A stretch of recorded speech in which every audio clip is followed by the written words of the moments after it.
Hey, everybody. Thanks so much for joining me here on Wave Now. I'm Myra Ansari. Governor Andy Beshear is giving his Team Kentucky update. Let's listen in. Today, Site Selection Magazine just announced its 2024 Prosperity Cup rankings, which celebrate each state's economic development success. Once again, Kentucky had a strong showing. These rankings showcase what we already know. The Commonwealth is the best place to do business. I'm proud to say that we have maintained a top 10 ranking in Site Selection's Prosperity Cup every year that I've been governor. This year, Site Selection ranked Kentucky number 2 in the South Central region and number 8 nationally. Site Selection had recently announced the Governor's Cup rankings.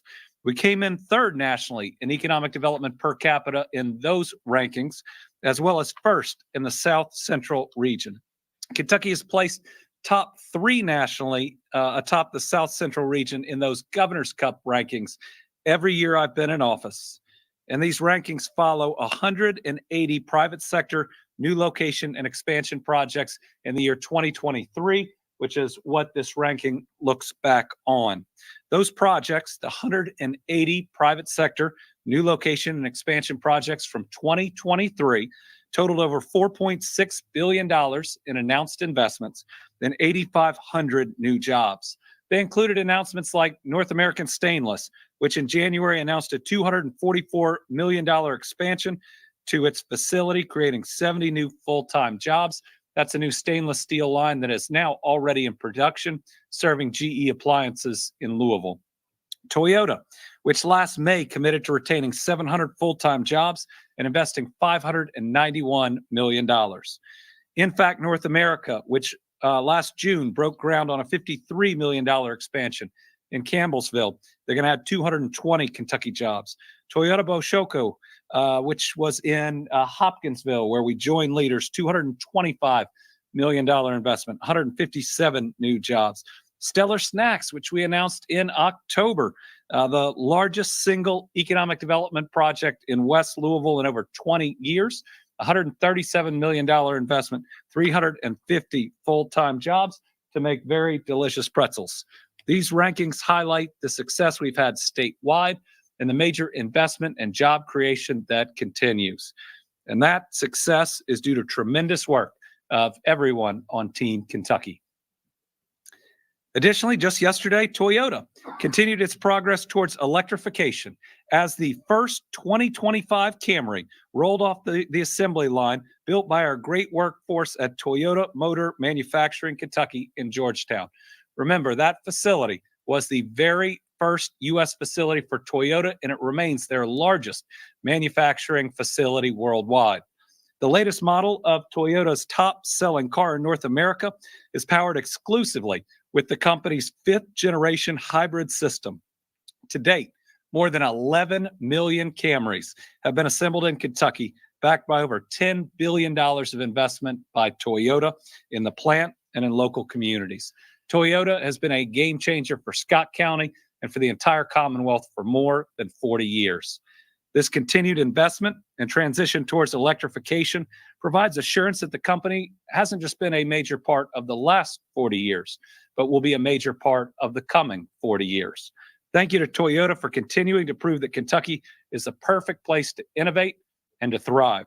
And thank you to all the Kentucky workers at the plant. You are helping us to continue to lead the automotive industry of the future. Yesterday, we also got to celebrate another special milestone for Kentucky as the electric vehicle battery capital of the United States of America. Yesterday, we opened the ECTC Blue Oval SK Training Center in Glendale, where Kentuckians will train for the 5,000 new jobs on site at Blue Oval SK Battery Park. In 2021, I worked with the General Assembly to approve $25 million to help build this facility, this training center. And in November of last year, I presented another $10 million in grant funding for this transformational project. I want to thank Elizabethtown Community and Technical College, Blue Oval SK, and Trace Creek Construction for their tireless efforts to open this facility ahead of schedule. This project's going to make a difference for Kentucky families for generations to come. Blue Oval has already hired more than 700 Kentuckians at all levels of experience. You can see current job openings at blueovalsk.com. At yesterday's event, I also got to meet 10 of the company's newest hires, and they are all ECTC graduates. And I think one photo ago, there is also a robotics team from ECTC that just had a really incredible placing, if not winning a national competition. It's these gentlemen. I think they were offered jobs on site. But this training center will build momentum that we're already seeing in the state's electric vehicle industry. Since just June of 2020, EV companies have announced $11.7 billion of private sector investment in Kentucky, which is going to create approximately 10,250 full-time jobs. Congratulations again to ECTC and Blue Oval SK. All right, a quick weather update. The worst is past us. We had 2 days where the National Weather Service described it as the worst forecast that they see during the entire course of a year. And all in all, we in Kentucky got off pretty lucky. While we did see some damage from the storm, there were no reports of injuries or fatalities, which is great news. It's one of the reasons we sent people home early the last 2 days. It's one of the reasons that we ask everybody to stay so weather aware, because we made it through a lot of tough weather in the last year. And while we lost one life in the round of 22 to 24 tornadoes in that first week of April, it could have been a lot worse then. It could have been a lot worse last night. So thank you to Kentuckians for being weather aware. Thank you to all our meteorologists and weather teams and news teams that are out there on the television, on the radio, and any way helping to keep people safe. 7 counties did sustain rainfall over 3 inches. Those are Grayson, Logan, Marshall, Simpson, Todd, Trigg, and Union. Counties with reported damage that we are confirming include Davies, Grayson, Powell, and Powell County. Certainly, we have confirmed Powell counties. That's at Natural Bridge State Park. There has not been, at least the last update I got, a tornado confirmed there. At the moment, they think it was significant wind. We had 3 counties that had water rescues.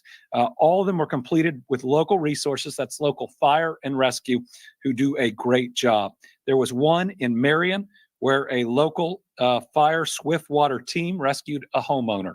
There was one in Logan, specifically in Adairville, where a family was trapped in a home surrounded by water on all sides.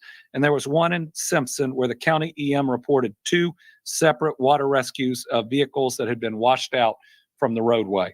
We want to thank all our first responders for their work, for rescuing these Kentuckians, and for always being vigilant and ready to help us in our time of need.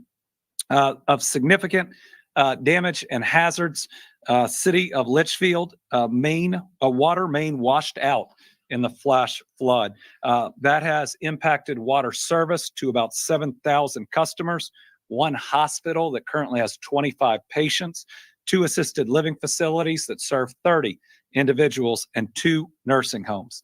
The state is assisting locals with transportation and aiding with the transport of a truckload of bottled water. Public health is helping to relocate the patients, and we are also assessing the water main to determine the next steps. Emergency declarations, only 1. That's Grayson County, where Litchfield is the county seat. That was a written declaration.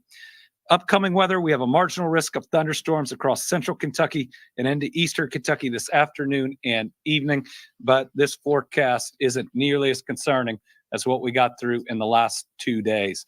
I would always rather be careful with everything that we have been through when we have these really concerning forecasts, and I want to thank all Kentuckians for being careful as well.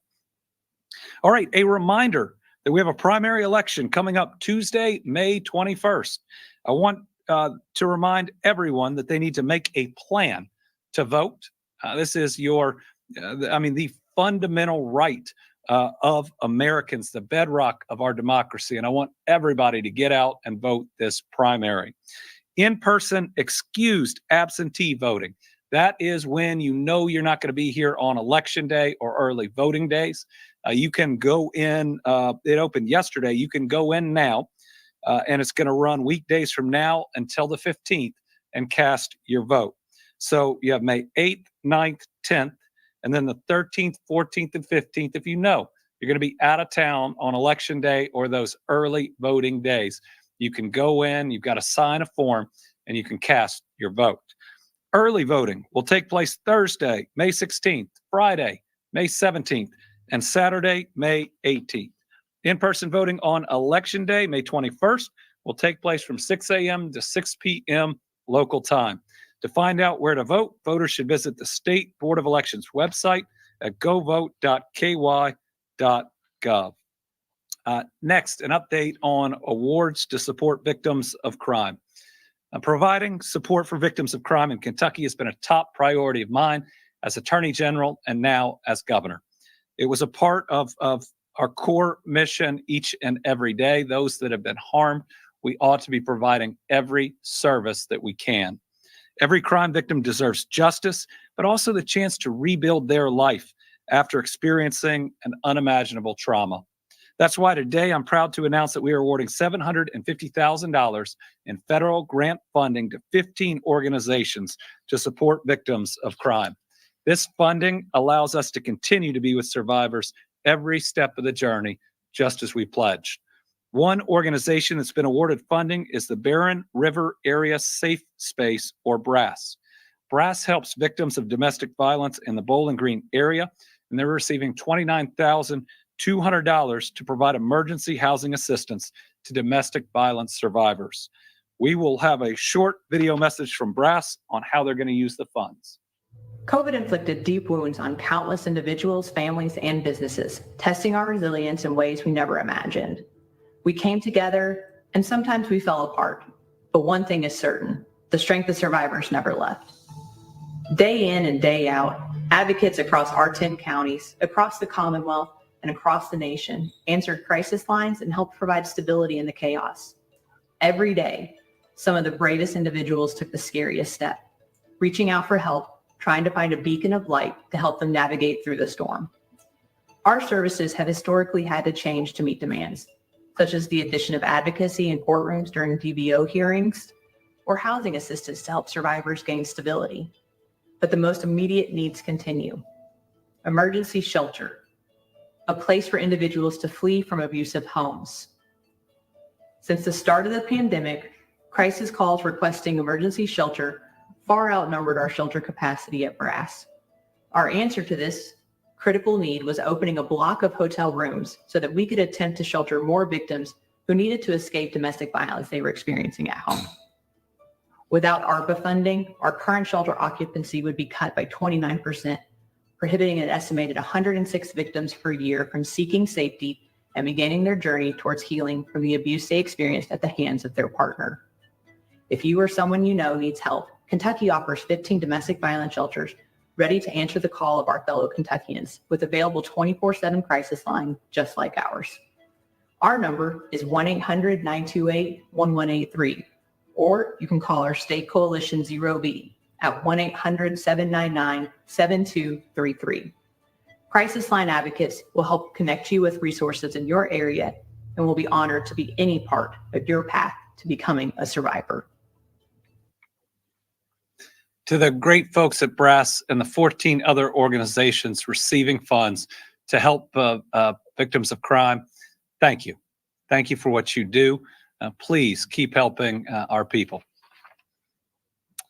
We also have, in addition to all these updates today, I wanted to take a minute to recognize a few important groups that as a nation, we are thanking and recognizing this week. I'm not sure it's really fair, but this week is dedicated to many important groups. It is Teacher Appreciation Week.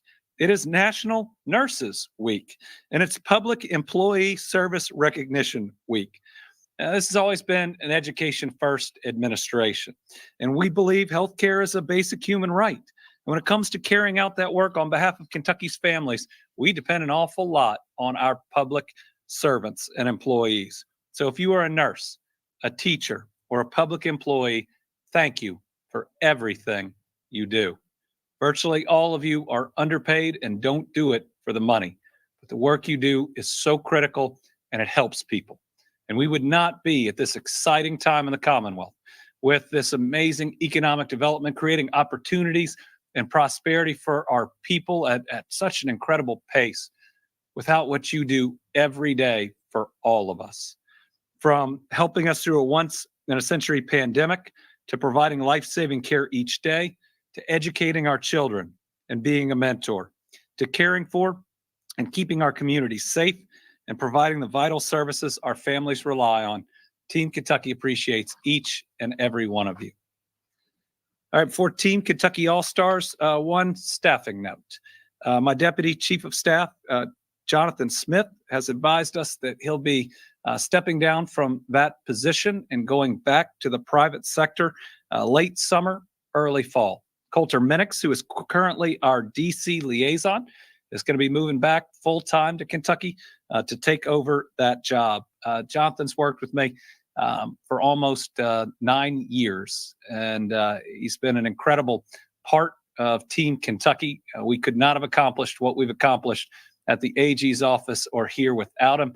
He's going to be missed, and they're going to be big shoes to fill. But we appreciate him, and when you want talented people to come and work in state government, you got to be happy for them when they have outside opportunities where they think that they can better the lives of their families. He's now also got 3 beautiful children and may want to spend a little bit more time at home than he can as a deputy chief of staff to a governor. So, Jonathan, thank you for all your service, but we know you're around for several more months. Okay, so finally, with our Team Kentucky All-Stars, we have some exciting news for some very talented young Kentuckians. Just a few moments ago, U.S. Secretary of Education Miguel Cardona announced the 2024 U.S. Presidential Scholars. For 60 years, the U.S. Presidential Scholarship Program has recognized our nation's most distinguished graduating high school seniors. It's one of, if not the highest honor for graduating seniors.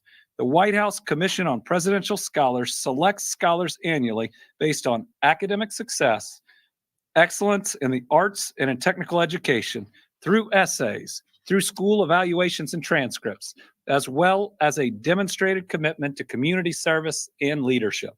This year, Kentucky has 5 incredible seniors named as 2024 U.S. Presidential Scholars. They are Owen Borden from Fort Thomas, who attends Highlands High School. Congratulations, Owen. Jennifer Wynn from Grayson, who attends the school at the Craft Academy for Excellence in Science and Mathematics at Morehead State University. Congratulations, Jennifer.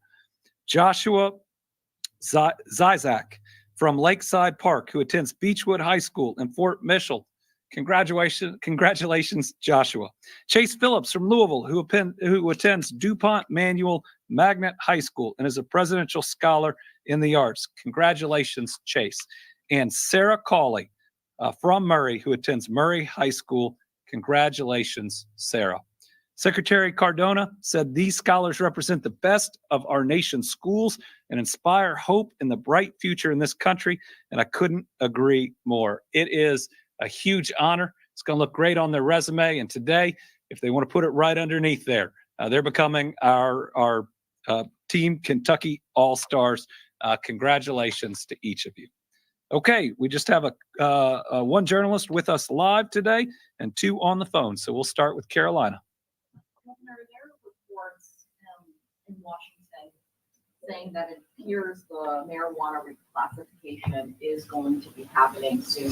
Does that impact Kentucky's medical marijuana program in any way as we launch? So the rescheduling of marijuana shouldn't impact the dates, the times, or really the content of our medical marijuana program.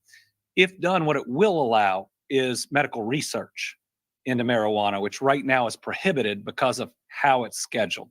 So I do think in the longer term, it can make an impact, maybe providing us what we need on some conditions that we believe should be included in the program, but currently are not. I think Crohn's disease is one that many states include. And so if this rescheduling happens, and if it opens up research, my hope is that we can use that to further open this program where it will provide a medical or a therapeutic purpose that will help people. All right, Karen Czar from WKY. Good afternoon, Governor. Thanks. Do we know the economic impact yet of online betting from the Derby? Thank you. I believe the handle has come out on that. Let us get you the numbers on that. The predicted economic impact of the Kentucky Derby, I think, was around $400 million that I saw. I will say that we saw more online betting and sports betting on the Derby this year than ever before. So let me see what type of quantifiable data we already have. Actually, I think I'm meeting with the Horse Racing Commission in about an hour. So let me get that for you, Karen. But let me just say the Kentucky Derby this year was incredible. Viewership was up. We had a huge attendance at the track. We had an amazing race. So close between three horses. My friend Kenny McPeak won his first Derby as a trainer, won the Oaks 2. It's the first time in, I think, 57 years the same trainer has won both. So congratulations to Kenny and the whole team. Just a great way to show off Kentucky. We had a big economic development group. I believe we will see more jobs come out of that. So a really good Derby for the Commonwealth. Sarah Ladd with the Kentucky Lantern. Yeah, thank you. I have a couple now, if that's okay. The first one is just a clarification point on the storm update, which is which hospital is having to relocate patients and where are they going? And then the second point, I'm looking for a bit of a COVID update, specifically the new flirt variant. Do we have that in Kentucky now? And are there any public health concerns about that variant, since I'm hearing it's a bit more resistant to vaccines than maybe previous strains? Thank you. Yeah, let me get you direct information on both. It is the hospital in Litchfield. I don't have its name in front of me. It's fed by the same water meter and water system that went out. So we're really dealing with one water system in that town that we need to find a fix for. We'll get from public health exactly where they're relocating, though. I believe in the same general area, we had some relocations in the past. On COVID, we'll get a direct update from Dr. Stack on the new variant. I don't have information about how many cases or whether we have the new variant. And certainly an uptick hasn't been reported to me yet. But remember, we can't compare numbers the same way we used to because they're not collected the same way that they were before. So we'll get both those for you directly, Sarah. Thank you for asking the question. All right, that is this week's Team Kentucky Update, 25 minutes. Remember, life's short. Be kind to each other and do good things.